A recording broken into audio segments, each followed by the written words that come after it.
Topic है ECT.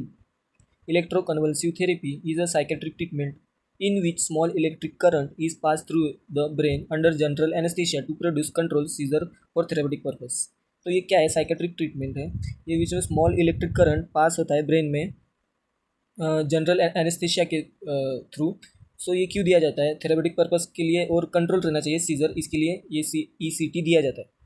तो इसकी हिस्ट्री क्या है वो देखेंगे. Introduce in 1938 by US Cerletti and Lucio Bini की तरफ से ये इंट्रोड्यूस किया गया था 1938 में. और ये पहले बिना एनेस्थीसिया के भी दिया जाता था, लेकिन अभी मसल रिलैक्सेंट के लिए एनेस्थीसिया के साथ दिया जाता है.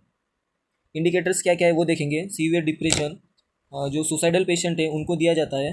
और जो बाइपोलर डिसऑर्डर है, एक्सट्रीम मूड स्विंग जो जिनको रहता है उनको भी ये ECT दिया जाता है. और सीवियर साइकोसिस जिनको रहता है, इंटेंस हेलुसिनेशन हो गया, डिल्यूजन हो गया, उनको भी दिया जाता है. पोस्टमार्टम साइकोसिस जिनको भी रहता है 4 वीक्स आफ्टर चाइल्ड बर्थ, उसके बाद हेलुसिनेशन होता है, उसको बोलते हैं पोस्टमार्टम साइकोसिस, उनको भी ये दिया जाता है.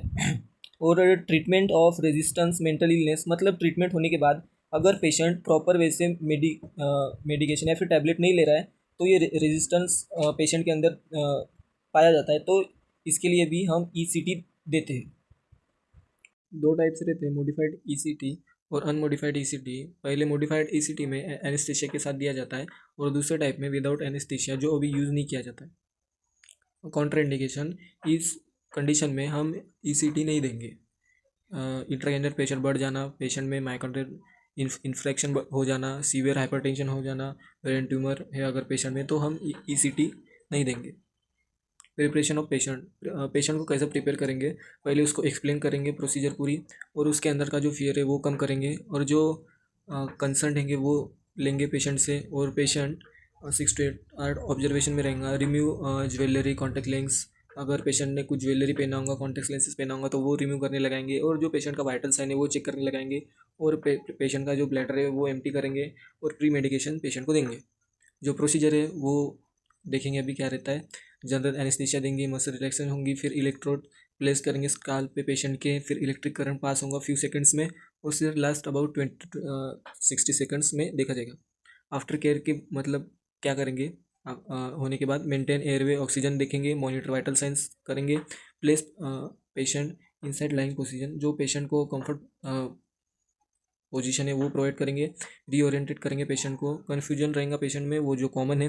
Stay with patient until fully conscious, जब तक पेशेंट फुल्ली कॉन्शियस नहीं होता है तब तक पेशेंट के साथ रहना है. नर्स ने डॉक्यूमेंट करेंगे प्रोसीजर्स एंड रिस्पॉन्स चेक करेंगे. जो प्रोसीजर परफॉर्म हुए उसका टाइम और डे और पर्सन का नाम चेक करेंगे, डॉक्यूमेंट करेंगे, और रिस्पॉन्स है जो इंडिविजुअल का वो चेक करेंगे. साइड इफेक्ट क्या क्या रहेगा, हेडेक रहेगा, नोशिया रहेगा, उल्टी जैसा होना, टेम्पररी मेमोरी लॉस हो जाएगा, जो मेमोरी है वो लॉस हो जाएंगी, वो टेम्पररी रहेगा. और कन्फ्यूजन रहेगा इंडिविजुअल में, और मसल पेन रहेगा. एडवांटेज क्या क्या रहेंगे, रैपिड इम्प्रूवमेंट रहेगा, life saving in suicidal depression, safe effective, useful when medicine fail, जब मेडिसिन फेल होता है तब ये यूजफुल होता है. और ये सेफ है, इफेक्टिव है, और लाइफ सेविंग है, और रैपिड इम्प्रूवमेंट भी दिखाई देता है.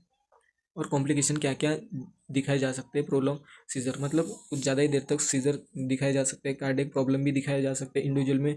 रेस्पिरेटरी डिफिकल्टी भी दिखाई जा सकती है इंडिविजुअल में. Please subscribe. Thank you for watching.